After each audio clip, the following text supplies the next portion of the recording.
Je viens de finir le nouveau K-drama sur Netflix, Can This Love Be Translated, et je suis là pour vous donner mon avis. C'est l'histoire d'une actrice très célèbre qui tombe amoureuse d'un interprète. Ils se rencontrent quand elle est encore méconnue du public. Quelque temps après, elle explose en popularité. Et du coup, au fait, quand il reprend contact avec elle, elle espère que c'est parce qu'il est intéressé, alors que pas du tout. Elle se retrouve souvent dans des situations super embarrassantes comme ça, où elle va le voir, au fait, en faisant celle qui est là par hasard. Il y a toujours quelque chose qui se passe qui fait qu'il apprenne tout de suite elle est là exprès pour passer du temps avec lui. Et à chaque fois, c'était tellement drôle. Et à chaque fois, elle se fait rejeter. Mais au fil des épisodes, tu le vois petit à petit s'ouvrir à elle, s'intéresser à elle. Et au moment où ils allaient se mettre ensemble, il y a eu ce gros malentendu qui fait qu'ils se séparent de nouveau. Un malentendu qui est complètement fabriqué, à mon avis. Parce que, si vous voulez, durant la confrontation, elle lui dit du genre oui, je sais que tu ne t'intéresses pas à moi, mais elle le dit plus dans l'espoir, au fait, qu'ils viennent et qu'ils lui disent genre, mais non, mais c'est pas vrai. Et le gars, en fait, au lieu de la rassurer, il dit rien. Et pire, en fait, c'est lui qui se montre fâché et genre blessé de son accusation à elle, comme si elle n'avait pas de raison de penser comme ça, alors qu'il a passé tout ce temps-là à la rejeter encore et encore. Plus tard, quand il décide de se redonner une chance, maintenant c'est elle qui fait sa maline.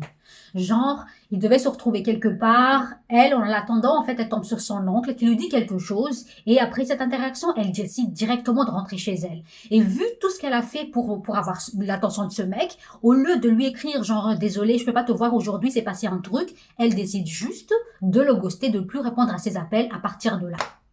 À ce stade, la logique est plus mystérieuse que la physique quantique pour moi. C'est pas tout, parce qu'au même moment, sa double maléfique Dorami décide de prendre possession de son corps.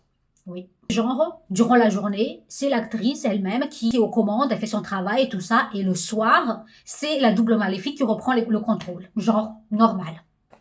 Et bien évidemment, la double maléfique d'Orami passe beaucoup de temps avec son proche à elle, l'interprète, et lui dit, genre, je disparaîtrai le jour où l'actrice, elle est réellement heureuse dans sa vie, mais pour ça, il faudrait que toi, tu sortes de sa vie.